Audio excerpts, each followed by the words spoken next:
Senang sekali karena masih dalam suasana Idul Fitri, kita bisa menyambung silaturahim halal bihalal dan tentunya mendiskusikan tentang berbagai hal, berbagai isu di negeri ini. Teman-teman wartawan yang saya muliakan, saya ingin menyampaikan bahwa tadi di perpustakaan Cikeas kami berdiskusi dan tentunya ini menunjukkan sebuah inisiatif yang baik antara dua partai yang memiliki kedaulatan dan independensi. Golkar dan Demokrat dari waktu ke waktu bukan hanya berdiskusi tapi juga bekerja sama. Dan tidak bisa kita melupakan kebersamaan 10 tahun dalam pemerintahan Presiden SBY ketika itu 2004 hingga 2014. Saya juga ingin mengucapkan terima kasih atas inisiatif Bapak Ketua Umum Golkar, Bapak Erlangga Hartarto, yang sebelumnya sudah menyampaikan ingin berkunjung, ingin bersilaturahim, tapi mohon maaf karena kesibukan Bapak SBY dan juga baru saja kembali dari luar kota, maka baru bisa dilakukan malam hari ini. Saya juga ingin menyampaikan kepada teman-teman, mengingat Bapak SBY kendati beliau adalah orang tua dan juga tokoh di negeri ini, tetapi juga masih memiliki status sebagai Ketua Majelis Tinggi Partai Demokrat. Dan Pak Erlangga ini adalah Ketua Umum Partai Golkar. Oleh karena itu tentu dengan semangat yang baik, Pak SBY akhirnya meminta saya untuk mendampingi beliau beserta dengan sejumlah pejabat di Dewan Pimpinan Pusat Demokrat. Oleh karena itu saya ingin menyampaikan bahwa tadi diskusinya berjalan dengan baik, walaupun tentu Pak SBY yang sudah mandi toratu setelah 3 tahun terakhir ini untuk day to day politics-nya sudah saya jalankan beserta generasi yang lebih muda lagi di Demokrat. Karena beliau tentunya saat ini sangat menikmati aktivitasnya sebagai pelukis. Jadi tadi Pak Erlangga, Pak Ludwig dan Pak Dito dan teman-teman lain bisa melihat juga lukisan-lukisan Pak SBY yang juga bisa dinikmati nanti di museum yang sedang dibangun di Pacitan. Tapi juga aktif sebagai pembina klub bola Lavani, alhamdulillah menjadi juara kembali Proliga 2 tahun berturut-turut, back to back 2022 dan 2023 tahun ini. Sehingga tadi beliau lebih pada gagasan-gagasan besar karena bagaimanapun beliau terus terpanggil dan ingin terus menghadirkan pemikiran-pemikiran termasuk solusi-solusi yang baik untuk negeri kita. Tadi cukup banyak hal yang kita bicarakan, Pak Erlangga nanti bisa menambahkan tentunya berbagai isu dari bagaimana kita ingin menghadirkan perubahan yang lebih baik untuk negeri kita dari berbagai aspek, tentunya ekonomi, kesejahteraan, keadilan, hukum, dan juga demokrasi. Nah, disinilah tadi kami cukup panjang berbicara bagaimana demokrasi di Indonesia akhir-akhir ini mengalami kemunduran dan juga menghadapi tantangan-tantangan yang serius. Sistem politik yang kemudian dicoba diutak-atik untuk mengubah sesuatu yang sebetulnya tidak perlu diubah. Contoh, bagaimana sistem pemilu yang sampai saat ini juga masih menyisakan tanda tanya besar. Saya ingat sekali Pak Erlangga ketika itu berinisiatif bersama dengan para pimpinan partai politik lainnya, kita berkumpul di Dharma Wangsa ketika itu, dan sampai dengan hari ini isu itu belum jelas seperti apa endingnya. Sistem proporsional terbuka atau tertutup. Kita tidak ingin demokrasi kita mundur jauh ke belakang karena perubahan sistem yang sangat fundamental ketika tahapan-tahapan pemilu sudah dijalankan. Ini sebetulnya keluar dari akal sehat kita. Dan marilah kita masih terus berusaha untuk mengawal agar jangan sampai terjadi perubahan yang tidak kita harapkan bersama ketika hak rakyat dirampas dari sistem demokrasi kita. Kemudian eh, tentunya tadi dibicarakan juga hal-hal lain, real politics. Ini juga seru. Tentunya tadi kita berdiskusi tidak mungkin semuanya kita sampaikan di sini, tetapi tentu kita menyikapi konstelasi politik terkini. 1 minggu, 2 minggu terakhir ini luar biasa kita ikuti di media massa. Masih suasana lebaran tapi begitu dinamis dan rasanya patut bagi dua partai ini, Golkar dan Demokrat, untuk duduk bersama dan juga membicarakan berbagai kemungkinan yang bisa kita hadapi ke depan.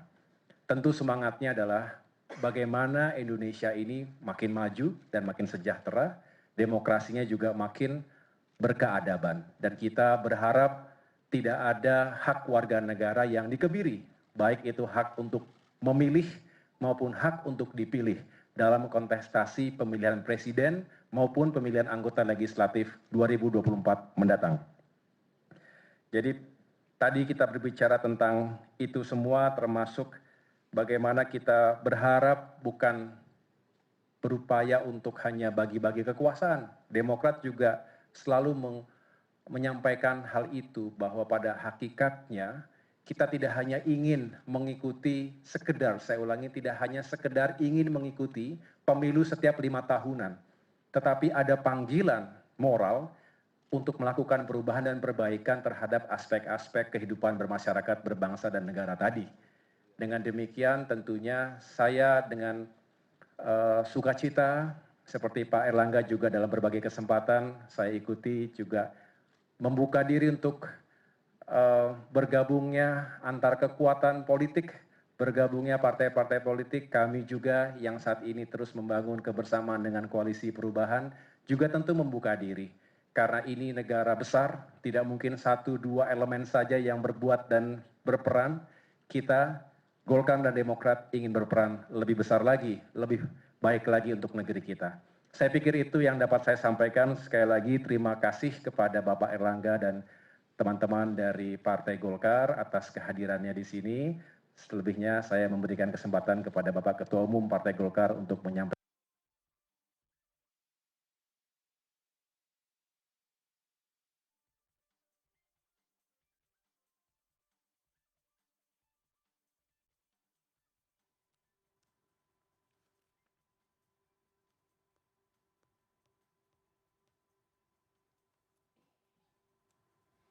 Ya, tadi kita sudah lihat adanya statement yang diberikan oleh Ketua Umum dari Partai Demokrat, Agus Harimurti Yudhoyono, yang tadi mengatakan bahwa pertemuan antara kedua partai ini merupakan inisiatif yang baik antara kedua partai dan memang tidak bisa melupakan hubungan yang baik kerjasama selama 10 tahun selama kepemimpinan dari SBY antara Partai Demokrat dan juga Partai Golkar. Dalam suasana Lebaran dengan semangat yang baik, tadi AHY juga mengatakan bahwa diskusinya berjalan dengan lancar, membahas tentang perubahan yang lebih baik bagi negeri Indonesia. Yang tempat duduknya sedang berbeda. Satu berbeda pada pemerintahan ini, Partai Golkar tentu berada di pemerintahan dan Partai Demokrat sedang beroposisi. Kemudian dalam kontestasi pemilu, tentu Partai Golkar dari membentuk koalisi Indonesia Bersatu, Partai Demokrat dengan koalisi perubahan. Namun tentu saya menyampaikan bahwa Partai Golkar terus membuka silaturahmi dan dialog dengan partai-partai politik. Karena penting bagi Indonesia agar seluruh partai ini suasananya adem dan kita memasuki pesta politik tidak dengan tegang, tapi pesta politik dengan kebahagiaan. Nah, tentu kebahagiaan dalam pesta politik hanya bisa terjadi kalau komunikasi antar partai politik, apakah itu berasal dari koalisi yang sama atau berbeda, tetap komunikasinya intens. Itulah yang ingin kita bangun karena Indonesia ini adalah negara besar dan tidak mungkin satu partai politik bisa menyelesaikan semua persoalan di negeri ini. Kita harus bersama-sama. Partai Golkar mempunyai filosofi yang sama dengan Partai Demokrat. Tadi disampaikan Partai Golkar dan Demokrat pernah bersama di tahun 2004 sampai 2014, dan tentu kebersamaan itu mempunyai sejarah yang sama-sama kita pahami bersama dan punya pengertian. Dan ke depan Partai Golkar dan Partai Demokrat sepakat bahwa pemilu itu bukan the winner take it all. Artinya kita ini kan Indonesia Raya. Kita bukan seperti di Amerika. Demokrasi yang kebarat-baratan itu demokrasi yang the winner take it all. Sedangkan kita demokrasi Pancasila, jadi siapapun yang menang, mari kita bersama-sama membangun negeri. Sama seperti tadi pertandingan olahraga voli misalnya, begitu sudah ada yang juara, pembentukan tim nasional kan bukan dari juara itu sendiri, harus dibentuk sebuah tim. Nah kebetulan saya juga cabur olahraga wushu, jadi kita tahu apa yang namanya sportivitas, apa yang penting untuk menjadikan sebuah tim yang kuat, apalagi kita memasuki SEA Games, dan saya tahu bagaimana supaya Indonesia Raya dinyanyikan di dalam multi-event. Yang bisa menyanyikan Indonesia Raya hanya satu, presiden berkunjung ke negara lain, atau atlet mendapatkan emas di dalam multi-event. Nah, kita ingin politik nuansanya seperti itu. Sehingga kita betul-betul pesta politik yang berbahagia. Bukan pesta politik yang membelah bangsa ini menjadi dua. Karena yang paling kita khawatirkan, kalau bangsa ini terbelah dengan politik identitas, kalau di ekonomi ada istilah namanya scare, ada luka yang dalam. Demikian juga politik, ada scare, luka yang dalam, scar yang luka yang dalam, dan tidak dalam waktu dekat dia sembuh. Nah ini yang kita ingin tinggalkan.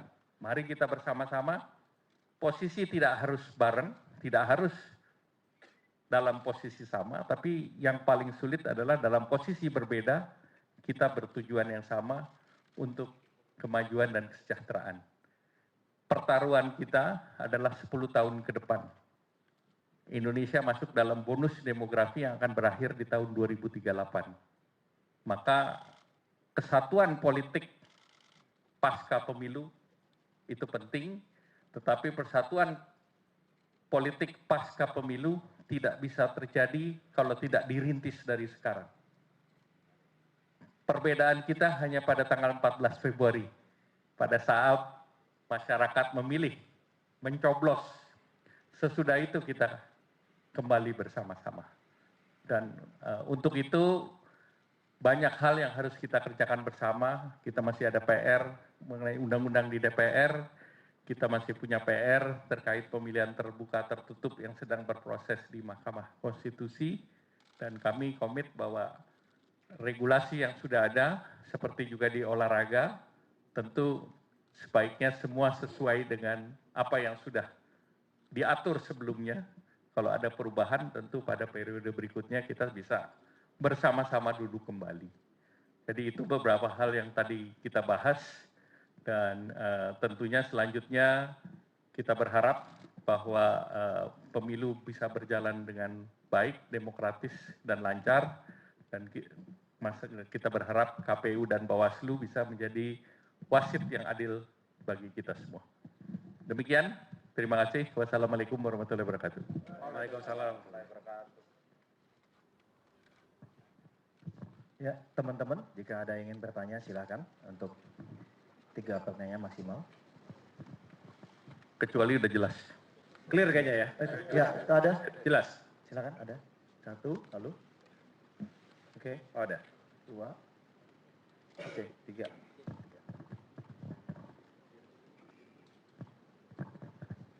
Izin Pak, saya Rizky dari detik.com.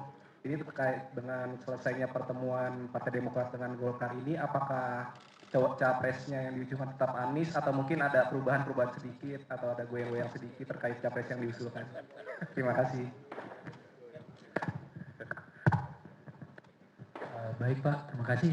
Perkenalkan saya Kenny dari jpnn.com. Saya punya dua pertanyaan. Pertama, apakah tadi di dalam juga membahas kemungkinan koalisi Demokrat dan Golkar? Justru karena presidensial threshold berduanya sudah cukup untuk mengusung capres dan cawapres.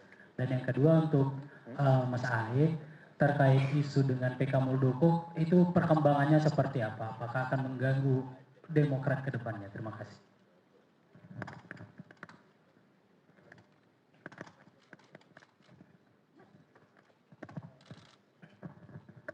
Selamat malam Pak, perkenalkan saya Fajar dari Tempo.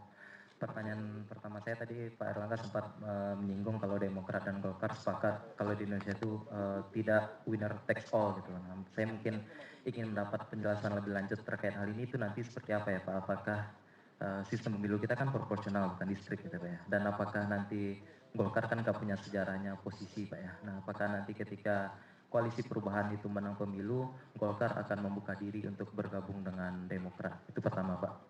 Pertanyaan kedua, setelah pertemuan ini, setelah kemarin P3 mengusung Pak Ganjar dan kemungkinan PAN dikabarkan juga akan mengusung Pak Ganjar, kemungkinan Golkar akan berdiri sendiri, Golkar akan lebih senangnya ke koalisi perubahan atau ke koalisi Gerindra dan PKB Pak? Terima kasih banyak. Silakan jawab. Terima kasih atas 3 pertanyaan yang disampaikan oleh teman-teman wartawan. Tadi kalau boleh saya mengutip pembicaraan di dalam, Pak Erlangga memulai dengan kata-kata politics is the art of possibility. Dalam politik, seperti juga sebetulnya dalam kehidupan, segala sesuatunya punya kemungkinan. Namun demikian, semangat yang kami jalin tadi adalah sama-sama tentu menghormati posisi dan sikap politik per hari ini. KIB, saya ulangi, Golkar bersama dengan partai-partai politik di Koalisi Indonesia Bersatu, KIB, kemarin juga baru bertemu, sedangkan Demokrat saat ini juga membangun komunikasi yang intensif dengan teman-teman di Koalisi Perubahan, yaitu dengan Nasdem dan PKS. Dan tentunya kami juga telah melakukan komunikasi dan jalinan yang cukup intensif, bisa dikatakan 6 bulan terakhir ini, untuk sama-sama mencari titik temu dan juga kompromi dalam arti bagaimana membangun kebersamaan ke depan.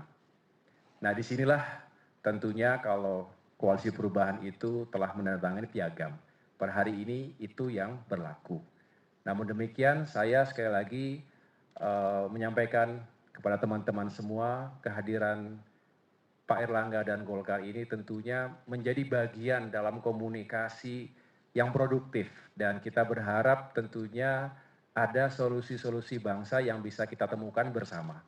Dan itu semua tentu perlu proses dan perlu komunikasi yang juga intensif. Nah disinilah sebetulnya kita berharap jalinan komunikasi ini juga terus semakin baik. Nah kemudian kalau ditanya tadi apakah kemudian bisa saling bergabung, ya tadi semua sangat mungkin. Kalau tujuannya baik dan bersama-sama kita ingin melakukan perubahan, ingin melakukan perbaikan terhadap situasi negeri ini, maka sangat diharapkan bersatunya elemen-elemen bangsa, termasuk kekuatan-kekuatan politik. Inilah yang sebetulnya terus kita jadikan basis atau pondasi dalam dialog yang kita lakukan dari waktu ke waktu. Ada berbagai isu yang kita sama punya kepentingan yang sama, tidak ada bedanya. Ada perbedaan-perbedaan penyikapan isu juga biasa.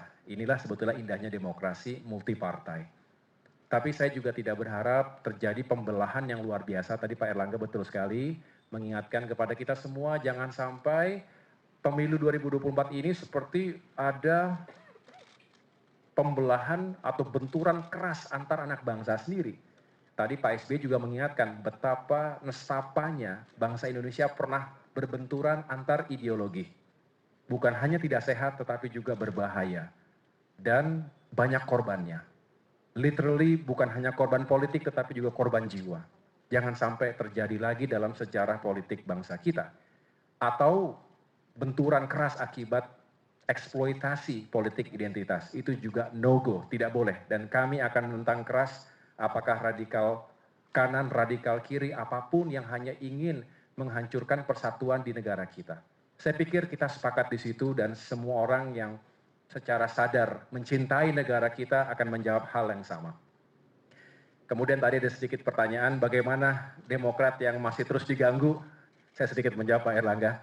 Kami memang terus menghadapi yang saat ini sedang dilakukan yaitu upaya peninjauan kembali PK yang dilakukan oleh KSP Muldoko.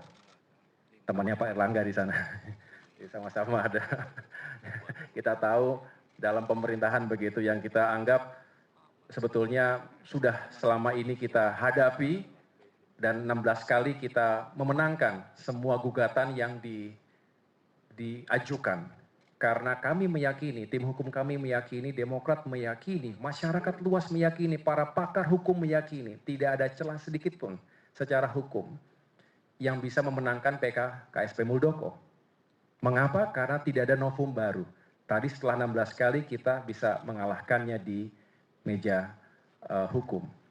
Dengan demikian sebetulnya kami memiliki keyakinan. Tetapi sekali lagi ini bukan hanya urusan hukum tapi urusan politik. Sehingga kami tidak boleh lengah dan harus membawa ini ke ruang terang. Jangan sampai ada keputusan-keputusan cepat dilakukan di ruang gelap yang kemudian bukan hanya mengagetkan tetapi juga benar-benar menghancurkan demokrasi kita. Ini bukan hanya pertaruhan Demokrat. Kedaulatannya termasuk bagaimana kita bisa menjadi kontestan dalam pemilu tetapi bagaimana demokrasi bisa dijaga. Saya terima kasih Pak Erlangga yang sejak awal memberikan dukungan moral. Waktu itu saya ingat sekali mengatakan, wah kayak begini-begini nggak boleh terjadi sebetulnya di negara kita. Tapi sudah terjadi dan masih terus terjadi. Sehingga saya mendoakan semoga Golkar, Demokrat, dan tidak ada partai manapun di Indonesia ini yang kemudian diintervensi, dicoba dirampas kedaulatannya oleh tangan-tangan kekuasaan. Yang sampai dengan hari ini juga masih merajalela. Baik secara politik, secara hukum, dan juga secara sosial. Inilah yang harus kita jaga bersama. Saya pikir itu jawaban dari saya. Terima kasih sekali lagi. Sekaligus mengingatkan kepada publik, ini masih berlangsung dan mudah-mudahan kita bisa menghadapinya juga dengan baik. Terima kasih. Terima kasih. Jadi saya jawab yang tadi, the winner take it all. Karena sebetulnya negara kita ini beberapa kali dalam crossroad, dalam persimpangan. Di tahun 65-66 kita persimpangan ideologi.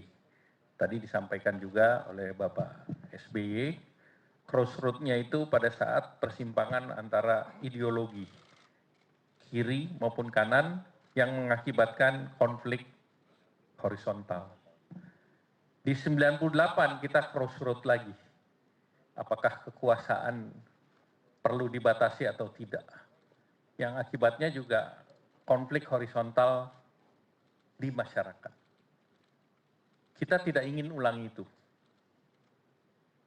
Di tahun depan, kita persimpangan jalannya bukan di ideologi, bukan di masalah kekuasaan, tetapi di negara kita. Mampu nggak kita menjadi negara yang lepas dari middle income trap? Menjadi negara yang maju. Tidak banyak negara yang lolos middle income trap. Middle income trap hanya bisa terjadi kalau negara itu pada saat terjadi bonus demografi, perekonomiannya loncat. Nah, Indonesia hanya mempunyai luxuries untuk bonus demografi sampai 2038. Nah, oleh karena itu crossroad ini harus kita lalui. Nah, crossroad ini harus dilalui hanya oleh kerja kita bersama. Tidak bisa satu partai kerja. Atau partai yang nanti menang pemilu kerja sendirian. Itu tidak bisa. Maka kita harus kerja bersama. Contoh negara yang di ASEAN lolos, itu baru Singapura. Contoh negara yang di regional di Asia yang lolos di tahun 2000-an adalah Korea Selatan. Nah, kita diperkirakan dari 4.000 ini bisa masuk 12.000 di tahun 2035. Nah, kalau di tahun 2035 itu ekonomi kita sudah naik 3 kali dari sekarang, bayangkan Indonesia punya ekonomi itu 3 triliun dolar. Kita menjadi nomor 7 di dunia. Apakah ini bisa satu partai saja? Tidak bisa. Karena untuk itu kita butuh seluruh instrumen dari hukum kepada DPR yang nanti juga duduk, itu minimal 70%.